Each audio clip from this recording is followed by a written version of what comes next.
Next week, 16 boys basketball teams make the trip to Richmond to compete for the All-A state title, and representing the 4th region, the Metcalfe County Hornets. But winning the region tournament was far from easy. After beating Todd County Central in the first round, the Hornets won a tight back-and-forth battle against Monroe County.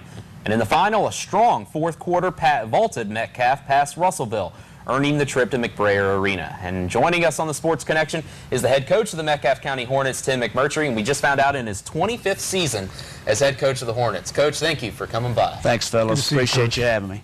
Well, I guess first question is the easiest. How are you guys doing right now in your preparation, and how excited are you to be making the trip to Richmond next week? We're really excited. Our community is really excited about going. It's just a little bit different this year because usually the Class A state is the week after, and this year it's a week later. So we've actually got some regular season games that we're trying to prepare for and trying to get ready for that too. So it's been a little different. Well, Jeff and I were talking about that, Coach, and we wanted to know, how do you prepare? I mean, you're getting ready to go after a state championship in Class A, and then you got regular season games. Do you put more emphasis? Is it the same emphasis? Is it just another game?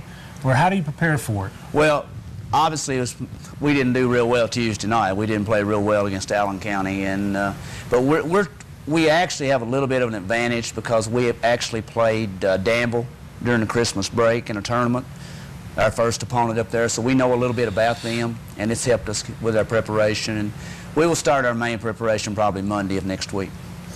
Talk about the journey of winning the All-A. You got Todd County Central in the first round, and you had a very tough game against Monroe County where that really could have went either way down the stretch.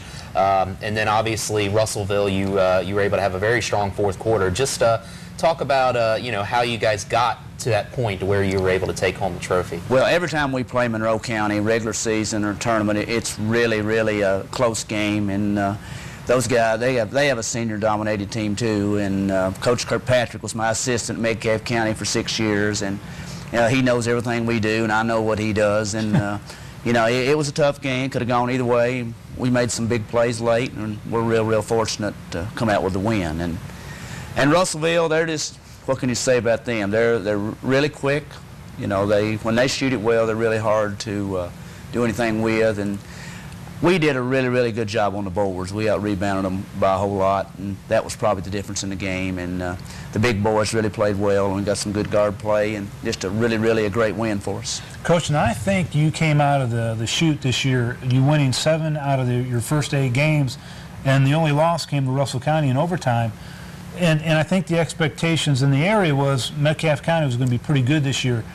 Were you surprised with the quick start, or is that something that you knew was going to happen? Well, we felt like we could get off to a good start with our experience, and like all teams, we've gone through a little bit of a lull at times, and we feel like we're starting to play our best basketball, and hopefully we will in the Class A. And of course, all of that's not as important as the district, and hopefully we're going to be playing our best ball then.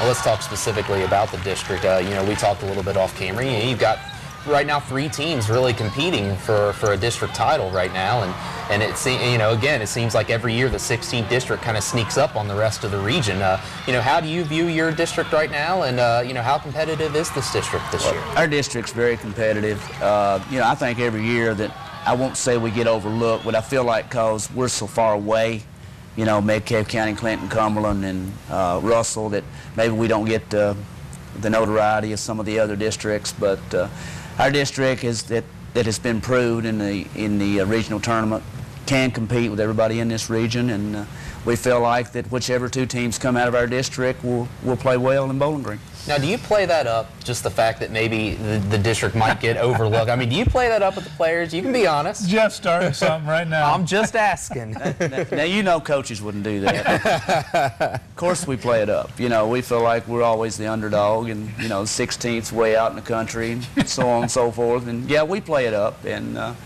But we know the other coaches and know the other teams respect us, but it's still pretty good motivation for our kids. Coach, 25 years in Metcalfe County. Is there anything that surprises you today? I mean, or have you pretty much seen it, heard it, and been through it? Well, I've seen it, and I've definitely heard it, and it's just all about kids. Yeah. You just have to kind of let the other stuff go. And the greatest part of coaching high school basketball is getting to work with kids every day. I enjoy that, and it's a lot different than it was in 1984 when I started, but it's still great, and I really enjoy working with kids. Getting specifically into the All-A, the first round, you talked about the fact that you've already played Danville once this year. What can you tell us about Danville? I know you got a couple games before then, but specifically with them, what can you tell us about Well, like I was telling you off the air, they remind me a lot of Russellville. They're just got a little bit more size. They shoot the ball well. They'll press. They actually beat us in double overtime, during the Christmas break. So we know what they do. Whether we can stop it or not, I'm not sure, but we're going to give it our best shot, and we're looking forward to playing them. And Coach, district-wise, I mean, you got a lot on your plate because it's coming down to the wire, and I think you got a big matchup against Russell County. A win there puts it into what, a three-way tie, Jeff? Is that correct? Yeah. I mean, how important is that #1 seed coming out of the 16th district? We've talked. Excuse me. No, go ahead. We've talked all year long about our main goal is just to get back to Diddle Arena. We hadn't been in a couple of years, and we just want to get back. And our district's tough. I mean, Russell County's got a good ball club. They beat us in double overtime, and we split with Clinton. And we all have beaten Cumberland County, but Cumberland County on a given night can play with anybody. And we actually play Russell County on the Monday night after the Class A. So that's going to be pretty tough. So, but we'll give it our best shot and see what happens. Coach, we appreciate your time. Thank you for making the trip down from Edmonton. We wish you the best of luck next week. Appreciate it. We need to take a break, but stick around. There's more of the Sports Connection when we return.